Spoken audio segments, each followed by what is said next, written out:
बहुत से लोगों में ढेर सारी ऊर्जा है, मगर उनके अंदर इस ऊर्जा को एक तरह की व्यक्तिगत शक्ति में रूपांतरित करने का ज्ञान या जरूरी प्रणालियां नहीं है। शक्ति किसी और के बारे में नहीं होती, शक्ति आपके बारे में होती। आपकी शक्ति की संभावनाएं आपके जीवन की तीव्रता और गहराई को तय करती हैं।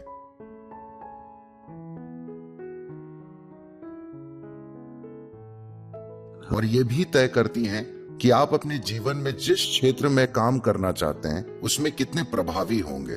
अगर आपको ये शक्ति चाहिए तो आपको अपनी ऊर्जा का इस्तेमाल बुद्धिमानी से करना होगा। ऊर्जा को शक्ति के रूप में इकट्ठा किया जा सकता है, जरूरी ज्ञान और जरूरी साधनों की मदद से, वरना बस अंतहीन विचारों, अंतहीन प्रतिक्रियाओं और चिंताओं से ऊर्जा को नष्ट किया जा सकता है।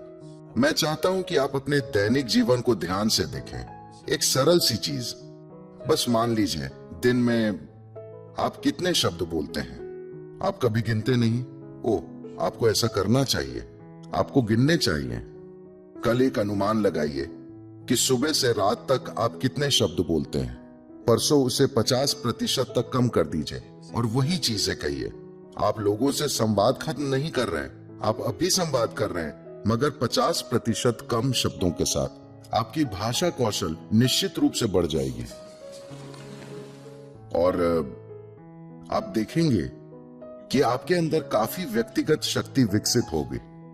देखिए, इस बात के वैज्ञानिक प्रमाण हैं कि अभी जब आप यहां आराम की स्थिति में बैठे हैं, आपकी कम से कम 20% ऊर्जा आपके दिमाग में खर्च हो रही है। अगर आप अपने दिमाग का बिना वजह अस्थिर होना और हर समय पागल की तरह कूदते रहना कम कर दें, अगर वो स्थिर रहना सीख ले और सिर्फ वही करे जो जरूरी है, तो जबरदस्त व्यक्तिगत शक्ति पैदा होगी। आप अभी अपने मन के साथ ऐसा नहीं कर सकते। अगर आप उसे रोकने की कोशिश करेंगे तो वो और भी पागल हो जाएगा। कम से कम अपने शरीर के साथ ऐसा करें। अपने शब्दों और अपनी शारीरिक गतिविधि को 50% तक कम करें। अगर आप इसे देखना चाहते हैं तो इसे देखें, उसे देखना चाहते हैं उसे देखें। ऐसे मत कीजिए। अगर आप अपने शरीर और शब्दों के साथ ऐसा करते हैं तो ये धीरे धीरे आपके मन में भी प्रकट होने लगेगा। वो अनावश्यक चीजें नहीं करेगा। जब आप गैर जरूरी चीजें नहीं करते तो आपके अंदर जो ऊर्जा है वो धीरे धीरे खुद को संभावनाओं से भरी शक्ति में बदल देती है। तो इसे विकसित करने के लिए जो आसन आप कर रहे हैं, जो सूर्य नमस्कार आप करते हैं, अगर आप कर रहे हैं, या जो भी दूसरी क्रियाएं और बाकी चीजें आप करते हैं, वो मुख्य रूप से इस शक्ति को बढ़ाने के लिए है। इसे अनावश्यक कार्य में नष्ट नहीं करना चाहिए। फिलहाल आप अपने मन में आने वाले विचारों की संख्या को कम नहीं कर सकते, उसे भी किया जा सकता है। अगर आप बस अपने अंदर एक स्पंदन लाएं, एक सरल मंत्र, जब ये पागल हो रहा हो बस कुछ समय तक इसका जाप करें, एक तरह का स्पंदन पैदा करें। आप देखेंगे कि उससे जबरदस्त व्यक्तिगत शक्ति पैदा हो। अपने अंदर इस शक्ति के बिना आप जीवन के आयामों को पार नहीं कर पाएंगे। जीवन अभी अधिकांश लोगों के लिए चैतन्य बस एक ग्रंथों का वाक्य है। ये उनके जीवन में एक जीवंत अनुभव नहीं है। अगर उसे एक जीवंत अनुभव बनना है, अगर सृष्टिकर्ता जितनी शक्तिशाली चीज को आपके अनुभव में आना है, तो आपके अंदर शक्ति की एक भावना होनी चाहिए। हमें हमेशा यह समझना चाहिए, शक्ति हावी होने के बारे में नहीं होती, शक्ति प्रभावशाली होने के बारे में होती है, समर्थ बनने के बारे में होती है। जब आप में इस शक्ति की संभावनाएं होती हैं, तब आप इस जीवन से सहजता से गुजरते हैं। इससे फर्क नहीं पड़ता कि आपकी सामाजिक स्थिति क्या है, आर्थिक स्थिति, भौतिक स्थिति क्या है। आप एक राजा की तरह चलते हैं, क्योंकि आपके भीतर की शक्ति आपको इस तरह चलाती है।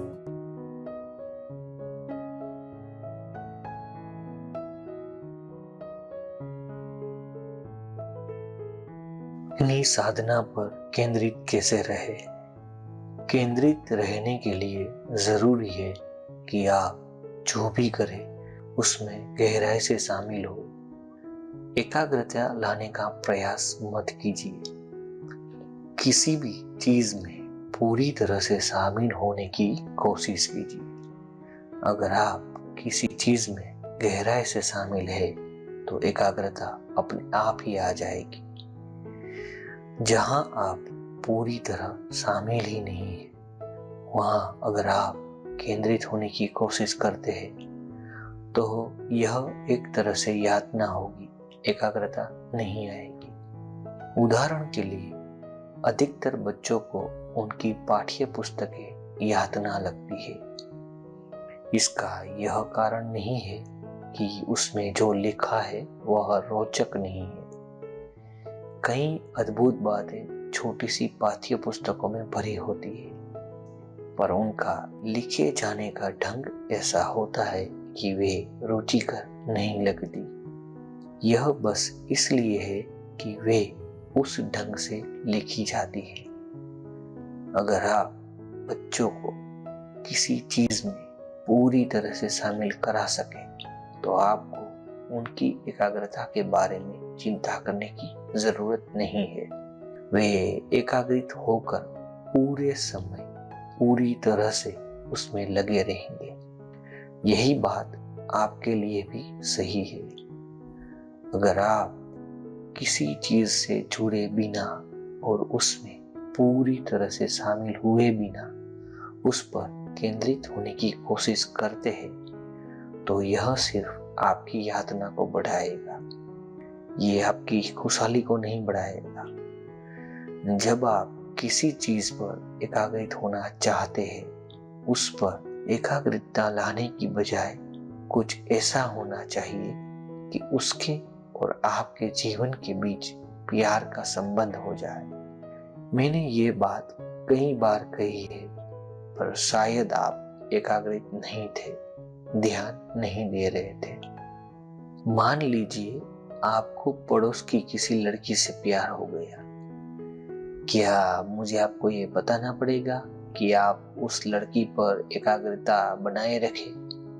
नहीं, क्योंकि वे पहले ही आपके मन पर राज कर रही होगी। तो आपको बस उसी चीज के साथ प्यार में पड़ना होगा। शुरुआत में जब आपके हॉर्मोन्स उफान पर है, उस समय आपका प्यार का संबंध बस ऐसी ही चीजों से होगा। पर अगर आप बुद्धिमत्ता से काम करें तो आप देखेंगे कि आप जिस भी चीज को चाहे उसी चीज के साथ प्यार में पड़ सकते हैं और फिर एकाग्रता अपने आप आ जाएगी।